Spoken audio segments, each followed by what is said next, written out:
252164. Now let's jump right into today's topic. The topic for today is sports spectacle, and we have a special guest for the show. We have Mr. Francis Selvaraj, who has a couple of really good accomplishments under his belt. So let's go through them one by one. So, number one, he is the CEO of Esther Enterprises. He's the founder and director at Camp Revive, and he's the secretary at Karnataka Sports Network. And also, he's the founder and owner of Revive Football Club and KSN Football Club. And these teams are currently playing in the C Division League of Karnataka. Mr. Francis Selvaraj is a former A Division football player whose passion and love for sports led him to the formation of KSN. He then founded Camp Revive in 2014, which is an outdoor leadership and sports facility catering to corporates, NGOs, schools, colleges, and sports teams each year from all over the nation. He serves on various boards, foundations who are involved in sports development and outdoor learning programs. He's also a very successful businessman with over 20 years of experience in building communities through real estate development. It's indeed a pleasure to have you on the show, Mr. Francis. So, for this edition of the Reality Bang, Mr. Francis and I are going to be having a discussion on sports and give you guys a better understanding about this topic. So, my very first question to Mr. Francis is like, what's the history of National Sports Day? All right. Thank you, Yohann, for the introduction and this opportunity to speak to all the listeners and the viewers out there. The National Sports Day falls tomorrow, and it is the commemoration of Major Dhyan Chand, the birth anniversary of Major Dhyan Chand, who's a hockey wizard. He played for our country for many, many years, and the government named his birthday as the day which will be celebrated as our Indian National Sports Day. So that's the history. So every year on this particular day, he is remembered, as well as a lot of programs, sports related activities happen across the nation. That was very informative.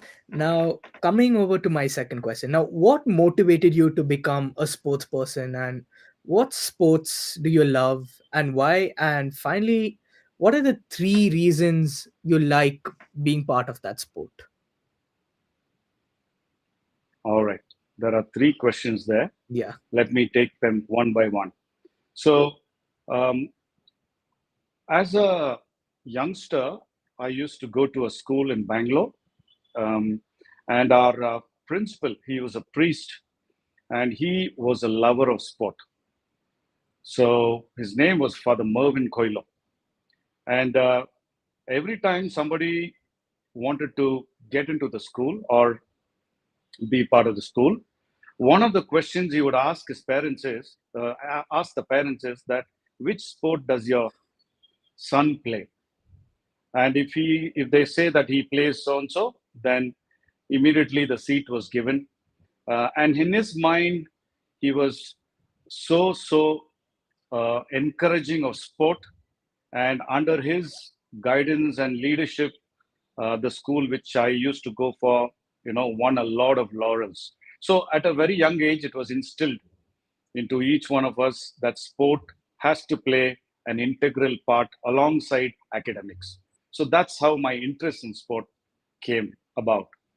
So the sport I love and why.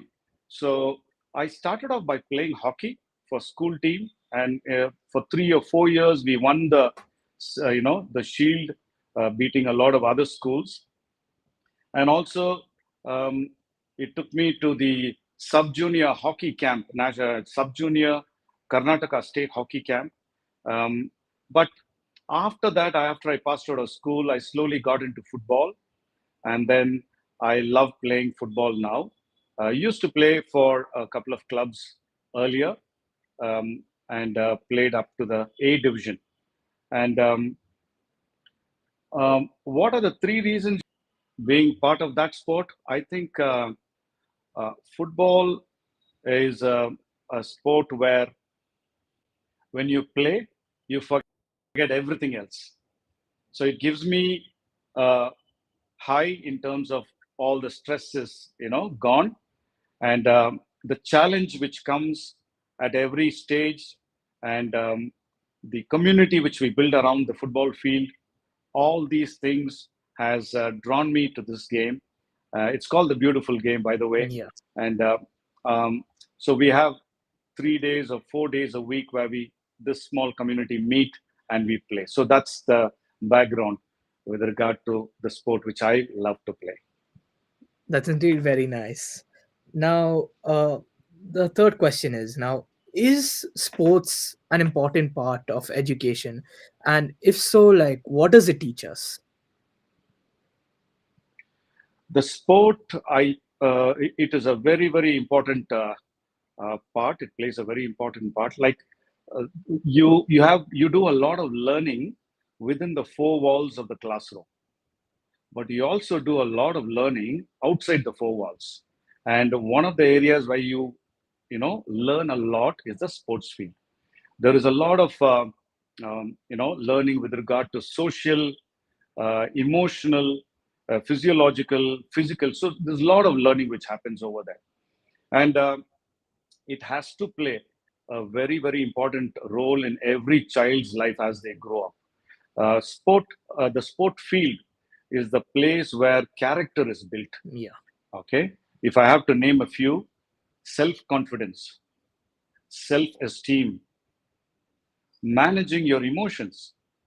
You know, you lose the ball, you don't get frustrated. You try and win the ball back again. And waking up at 6 a.m. every morning, putting that alarm, and come what may, rain, sun, you are there on the field. Discipline, showing up. And then it uh, leads to a lot of learning of social skills. Okay, because there's a lot of communication on the sport field. So social skills, patience. We learn a lot of patience. You know, we are down by a goal or by a few wickets. We have to claw our way back in patience, perseverance. Okay, all these things are learned on the sport field, and also um, accepting defeat is something which we have to learn very early, because the world out there will trample you. So, in the football field or in any sport field, you have to learn to accept defeat as well as be humble when you win laurels. Apart from this, generally it is good for your health, blood flow, stress buster. Uh, it's also a barrier breaker. There are no barriers on the sport field. So, in fact, I can go on and on with regard to this. But I also teamwork, right? yeah, When we go to work, you work in teams. How to step up for leadership, and then um, uh, how to respect authority, right? All these things are useful later on in your career when you go on to work, but it's all instilled little by little on the sports field. yeah. I do happen to know like what you're saying because I happen to be a kickboxer, like an amateur level. I've just started like around 2 years ago, and like when you say discipline as well, like every single day I had to wake up like around 3:30 because at 4 if I'm not there, Wow, like it's going to be hell. And the more very drills they're true. going to make us do, and that's not cool because each and every drill like it takes out your stamina completely because you have to be ready to go all that 5 rounds, which is 25 minutes, and you barely have breaks. I mean, the only break you get is between rounds, which is like 15 to 30 seconds. That's it. So you have to have stamina for Wow. that entire period. So, Mm, and the discipline part. So anytime it was raining or anything, like somewhere in me it just felt like, you can might as well take rest, you can go the next day. But then I remembered, if I come the next day without going today, I'm going to miss out on what is being taught to me today, and I'm going to miss out on the training and development it's going to have. So each and every mm. it's a very small process, and but it gives you a very big return at the end of the day. And losing, I So, mean, it's part of it. So I mean, I've lost like about 3 to 4 amateur fights as well, and it did take me down, like, a couple pegs, but then it taught me, like, I should learn to control emotions. Like, once I keep that emotion in check, I can use that energy to, build myself up and come back into the win column again. So I really know what you're talking about that. In fact, to add what you said, I mean, we say in the football field, when you trip a guy and he falls down, the real person inside him comes out. Yeah, Okay? The real person. If he's a devil, the devil will come out that time. So you can see a person's real character, real emotions out there when he's in the middle of a very competitive, challenging game out there. And also, with regard to whatever you said, discipline, um, every morning, wake up, you have a choice to make. yeah, Whether you switch off the alarm and get a few more minutes of sleep or a few hours of sleep, or you get out of the bed and show up at the field, and which will lead to long term gains.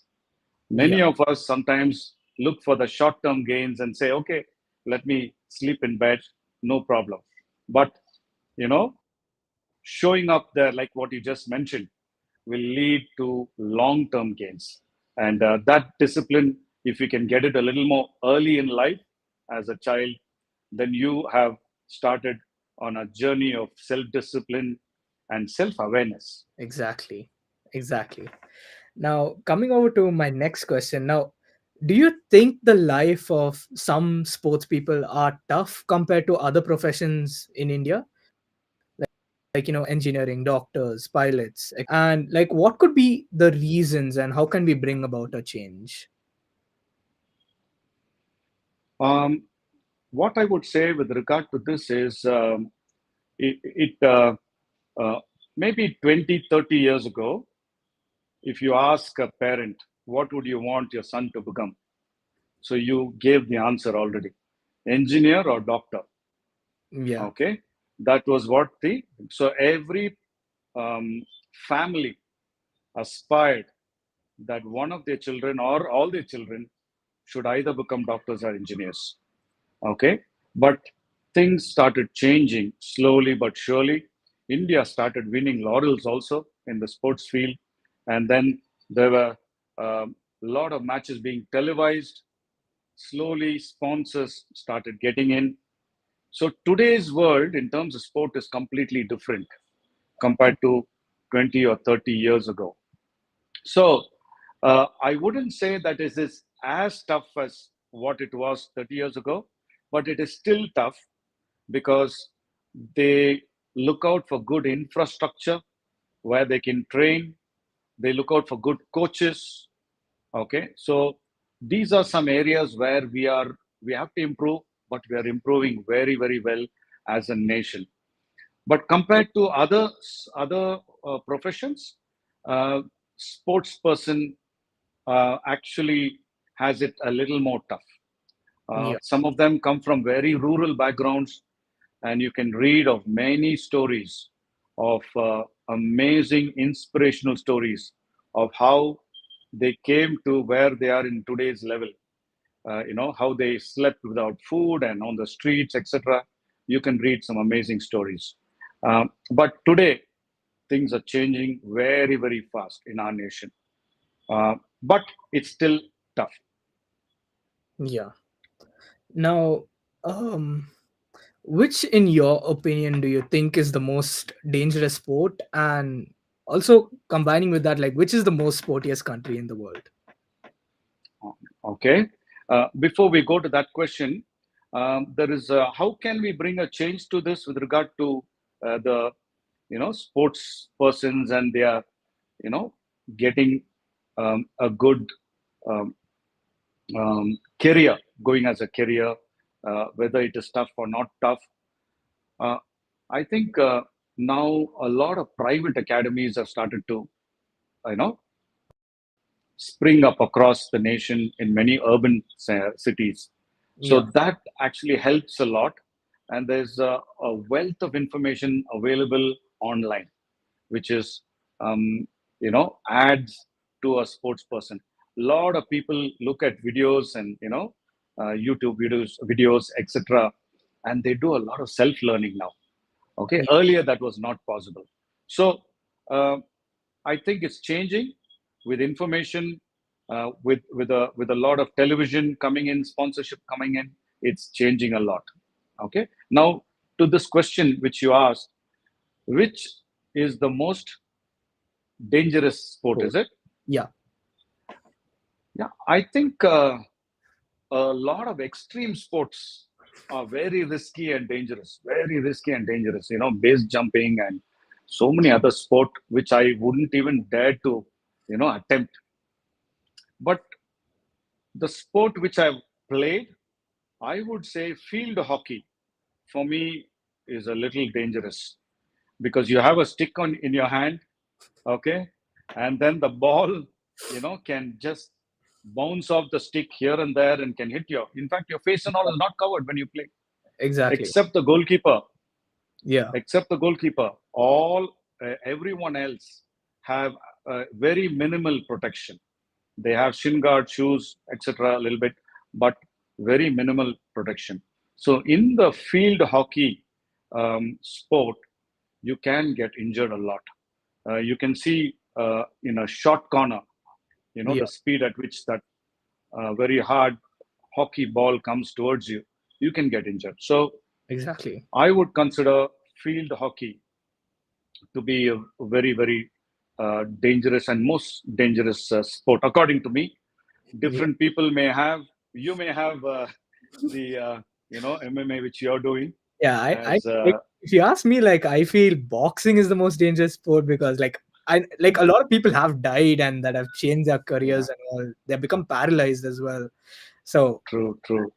A lot of brain injuries, a lot of brain. neck injuries. Exactly. Yeah, I think that's also a very, deadly sport, very dangerous. And you have a couple more, like And motocross, extreme motocross, even like F1. F1 is yes, a really fun sport to watch, but cars going about 300 miles per hour, like one crash can true. literally change the. Yeah, MotoGP. Exactly, that also is there. MotoGP, yeah. Recently, I have to tell this. There was a young boy, 13 years old. His Shreyas was his name. He was on the racetrack in Chennai. Yeah, Very, very unfortunate that he, losses. Yeah, died on the racetrack at a very, very young age. Tributes to him. What a brave guy he is to, uh, be on the racetrack at that young age. He was focused. His dad was, fully behind him. So that's another very dangerous sport too. yeah. So a lot of opinions, but what you said was correct. But for me, I thought that was a dangerous sport because I played it. Yeah. Also, like, which do you think is the most sportiest country in the world? I mean, I didn't know exactly which country was, but I did a little search, and I found Germany to be a very, very sporty company. I mean, country, sportiest country. Then United States. I mean, their sports level in college level is to a very high standard. College level sport is on a very, very high standard. Um, Germany, of course, has leagues. Every city, every small town or village has excellent infrastructure. More than 70% of their population are involved in some sport or the other. Then, of course, Norway, Sweden, those Scandinavian countries also are not far behind. New Zealand, too, is a great sporting, country. India is also slowly going up Slowly there. coming. I think we are, I think, in the 17th, 18th position in the world Yeah. because a lot of us plays here, cricket and all, other sport. But right on top, I would say Germany, USA, and a couple of other Scandinavian countries. Very, very sporty countries. It's in their lifestyle. It's there in the blood. Yeah. Yeah. That again was very good information. Now, my next question is now, who is your favorite sports hero or your sports inspiration? And do you have a favorite sports quote? Okay. Instead of a individual, I would say probably a team. Okay. I really am inspired by the 1983 Indian national cricket team. They went on to win the World Cup against all odds, beating the reigning world champions at that time, West Indies. Yeah. You know, those guys, when they run towards the crease to bowl, you will literally be shivering. But uh, our team took the might of the mighty, I mean, those mighty bowlers, and they were able to face, and they won a very historic win at Lords in 1983. And if you must have watched the movie probably, but if you look, all got together, the hardships they faced, Yeah. the stipends they received, and the plans they had. You know, somebody said, I'm going for honeymoon somewhere, etc. After this, you know, it's fantastic to hear that this small team and believed that they could beat the mighty West Indies and win the World Cup. And that's what they did. Amazing team. It inspires me even today. Another very inspirational sports person from India, a girl, actually is Arunima Sinha. Her name. She was a national level volleyball player. Okay. And once, when she was traveling on a train, the train was attacked by thieves. And she had a gold chain, and they asked her to hand that over. She refused. She was very gritty as a sports person. And guess what they did? They threw her off the train, and she fell, and another train ran over her legs. So her legs had to be amputated. And as she was lying on the hospital bed, she made a commitment to herself and said, this is not going to stop me. Exactly 2 years after that, she became the first Indian female amputee to scale Mount Everest. Yeah. Can you believe that? That's commitment, that's grit, that is inspiration. So that's Arunima. And the last one is Roger Federer is a gentleman sportsman. He is so humble for what he has won. He's so humble. I read that once a reporter wanted to take his interview, and he's been trying for many, many times. And he found out that he was in a certain hotel, and he made his way into the breakfast, that breakfast room. Yeah. And Roger Federer, after getting, morning, he just went down and he found a table with one guy sitting there. And he went straight and asked him, hey, I'm Roger. Can I share the table with you for breakfast? And you can imagine the other guy's, surprise that he was running after Roger Federer for an interview. And there he comes himself and says, can I share the table with you? That's, I thought, was humility for a great sportsman like him. Yeah, these are three examples of sports heroes, and maybe one quote with regard to a favorite sports quote. There was a great football legend from Netherlands. His name is Cruyff, Yohann Cruyff. So he says, playing football is very simple, but playing simple football is the hardest. Yeah. Okay, so that's one quote which I remember.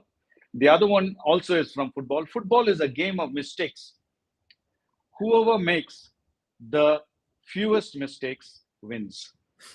We always think of winning, right? Yeah. It's all about mistakes, and the fewest mistakes, a mistake making team wins. These are two quotes which I remember.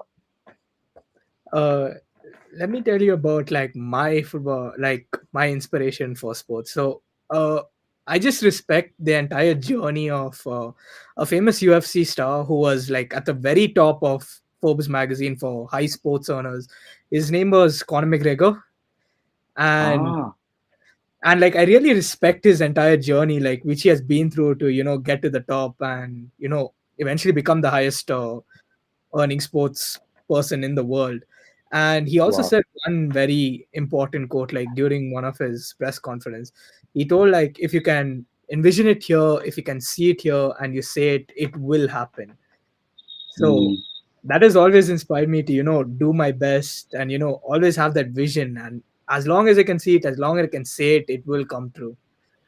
So that was a very good, absolutely. Yeah, believe, basically, believe it. actually.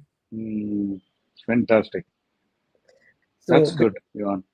because at one point in my life, like I never used to, have that belief in me, and then like this guy Mm, just comes around and he actually says it, and so I was like, okay, let me start incorporating it. And like as I did it, I can start seeing changes in my life, be it anything like work, studying, playing, and even training as yeah. well. It worked in literally anything, but obviously it's not going to Mm, happen immediately. It does take time, it does take a long uh, string of efforts, but it will happen. Like as you said, like as long as you see it, envision it here, you see it here, you say it, it will happen. yeah, visualize. Exactly. Yeah, that's very, very important. Very important. Yeah, Teams which win actually believe with the mindset they of winning, they come onto the field. exactly. Mm. Any sportsman also. Exactly. So now what is your advice to young people who aspire to take up sports as a profession, especially here in India? Yeah, that's a very good question, Johan. See, uh, last year, the sports business in our country, 22 to 23, has grown by 49%. Okay, sports business has grown by 49%. They say in the next 5 years, the sports business or the sports business arena will grow to a $100 billion business. $100 billion business. Okay, right now it's around the 21, 22 billion. Yeah. So you can't get a better time to choose sports as a career than now. It's not only playing sport, but the things which revolve around the sports arena, data analyst, commentator, Yeah. nutritionist, physio, the list is endless. So there's a huge um, opportunity out there. There's so many colleges which are even giving you courses, sports management, etc. Um, Cult Fit has grown exponentially. People are going to the gym like never before in our country. Yeah. So I think any young person, if he thinks I would love to be in the career, take sports as a full time career, this is the time for him.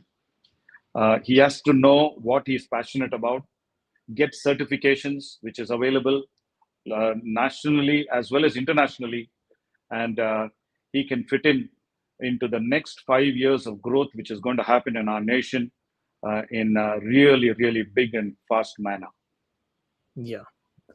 Also, a little side question now. What do you feel about football becoming a really great sport, especially in the Middle Eastern countries like, Abu Dhabi, Dubai, and you have like famous stars who have actually joined a few of these clubs from those countries, like, Neymar, Ronaldo, and recently there was a entire floating around Instagram that one of the famous coaches there like said, if any time is the best time to come and start your growth in football, you can come right now. So what do you feel about that? You are asking particularly to the Middle East, right? Middle East. Yeah, I think the Qatar World Cup actually has encouraged and uh, brought about a very friendly competition in the Middle East. Each one is now competing with one another to bring in the best stars and the best teams to play in their local leagues. Of course, they have the money, okay, and they can buy out guys like Ronaldo and all that. So I think uh, now the next 4 or 5 years, there's going to be a lot of opportunities in the Middle East also. Yeah. A lot of opportunities. There's going to be huge number of arenas, sports arenas. There's going to be a lot of um, side sports businesses also, which will open up there. It's a good time for the Middle East now. It's they've picked up momentum. they picked up momentum. It's going to go even further. I think MotoGP and even F1 is Yeah, already there. So now exactly. more sports will start, happening there. Yeah. Okay, that was a very good informative session with you, Mr. Francis. A huge thank you for joining the show, like, and providing us with all this valuable information. A huge thank you to you. And also a huge thank you to our listeners for tuning into this edition of the Reality Bang. Remember, guys, we air on Mondays at 4:30 p.m. That's it. If you guys want to contribute to our topics, have anything to say, or just want to tell us what an amazing job you're doing, you can reach out to us at 6364252164. And a huge thank you to our listeners for tuning into this edition of the Reality Bang, your weekly dose of youth power, brought to you by FEBA Online. I'm RJ Yohann. Hope you're having an amazing week. I'll see you next Monday. God bless you. Thank you, Johan. And thank you, listeners. Thank you, Johan, for this opportunity. Yeah. Bye bye.